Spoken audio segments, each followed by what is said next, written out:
घर के 1 बज रहे थे। कस्तूरी किचन का काम खत्म करके अपने कमरे में आराम करने जा ही रही थी कि ससुर जी की आवाज़ कानों में पड़ी। वो सासू माँ से कह रहे थे, कुछ समझाओ माया को, कब तक यहाँ रहेगी, जो हुआ सो हुआ, मगर अब दामाद जी से नाराज़ होकर क्या यहीं बैठी रहेगी। सासू माँ ने कहा, मैं क्या समझाऊं उसे, थक गई हूँ समझा समझा कर, पर मेरी सुनता कौन है यहाँ। आप ही की बेटी है, आप ही पर गई है गुस्से और जिद में, मैं तो उसके आगे हार मानी हूँ जी। अब आप ही समझाओ अपनी बेटी को। सासू माँ बेहद उदास हो गई। ससुर जी भी बेमन से बिस्तर पर लेट गए। कस्तूरी दरवाजे की ओर से सारी बातें सुन रही थी। वो भी दिन भर की थकी अपने कमरे में आकर बिस्तर पर लेट गई। वही मन मन सोचने लगी, पिताजी सोच भी सही है, आखिर कितने दिन तक विवाही बिटिया को घर पर रख सकते हैं। कस्तूरी और उनकी ननद माया की शादी एक ही साथ हुई थी। कस्तूरी दुल्हन बनकर यहाँ आई तो माया दुल्हन बनकर ससुराल गई।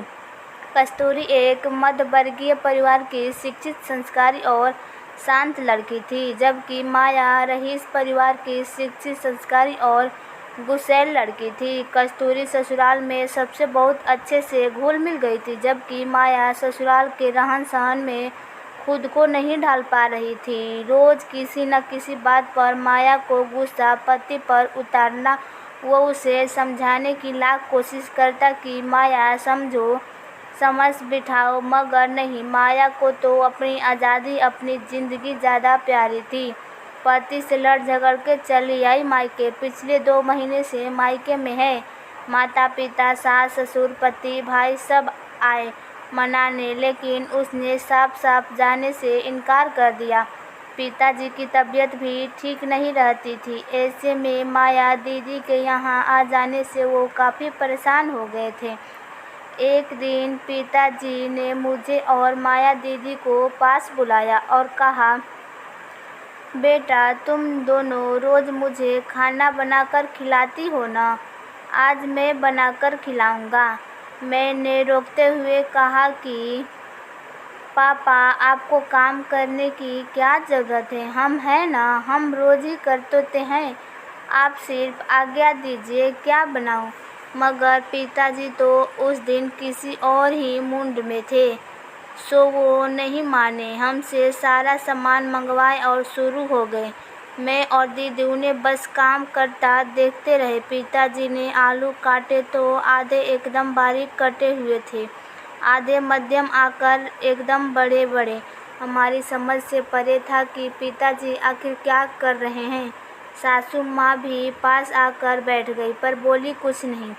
पिताजी ने एक बर्तन में आटा निकाला, फिर माया दीदी से पूछा, बेटे ये क्या है, गेहूं का आटा है पापा। दीदी ने तपाक से कहा, नहीं ये सिर्फ आटा नहीं है, ये है तुम्हारा अपना परिवार, जिस पर तुम्हें प्यार रूपी पानी डालकर उसे एक साथ बड़े प्रेम से पिरोना होता है, जिसमें डाला जाने वाला नमक उस प्रेम की मिठास है, जो अगर ना हो तो रोटी फीकी लगेगी और तो उसका जायका भी बदल जाएगा। तुमको अपने इस आटे रूपी परिवार को प्रेम रूपी पानी डालकर इस तरह एक साथ करना है कि आटा गीला भी ना हो और कठोर भी ना हो।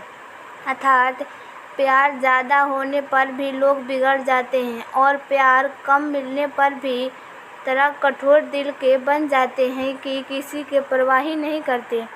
दोनों ही परिस्थिति में अच्छी रोटी नहीं बनती। अच्छी रोटी बनाने के लिए आटे को नरम गूंथना होता है, यानी नरम व्यवहार से परिवार एक बनता है। अब देखो, इसकी छोटी छोटी लोइयाँ बनाते हैं और उसे बेलकर तवे पर सेकते हैं।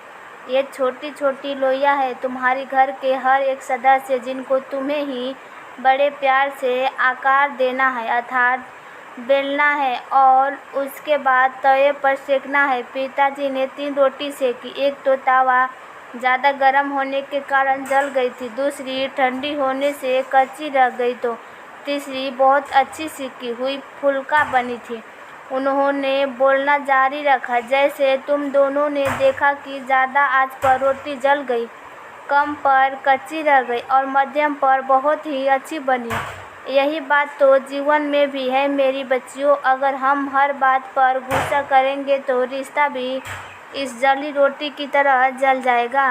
रिश्ते पर ध्यान नहीं देंगे या प्रेम नहीं करेंगे तो रिश्ता कच्ची रोटी की तरह हो जाएंगे। लेकिन अगर हम इन्हीं रिश्तों को प्रेम से, समझ से, गुस्से से समयाज बिठाकर चलाएंगे न तो रिश्ता भी बने रहेगा और मिठास भी बिल्कुल इस फुल्का रोटी की तरफ। याद रखो कि तुम्हें रोटियां भी सेकनी है, उन्हें जलने भी नहीं देना है और अपनी उंगलियां भी बचानी है। मतलब तुम्हें प्रेम भी देना है और खुद में परिवर्तन लाकर खुद को बचाना भी है।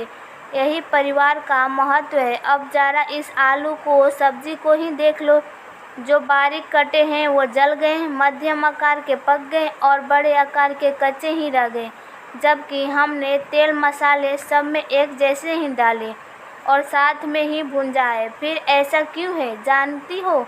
क्योंकि हर इंसान एक जैसा नहीं होता, सबका अंदाज अलग अलग होता है, सबके स्वभाव भी अलग अलग होते हैं और सबकी परिस्थिति अलग अलग होती है। बात है सिर्फ हमारे समझ की है कि हमें किस तरह उसे खाने लायक बनाना है, अर्थात किस व्यक्ति के साथ हमें किसी प्रकार व्यवहार करना है।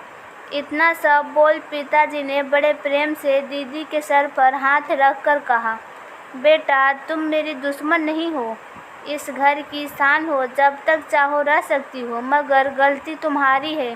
दामाद जी तो हर समय तुम्हें समझाते हैं। इस तरह गुस्से में अपने परिवार को छोड़ देना समझदारी नहीं है।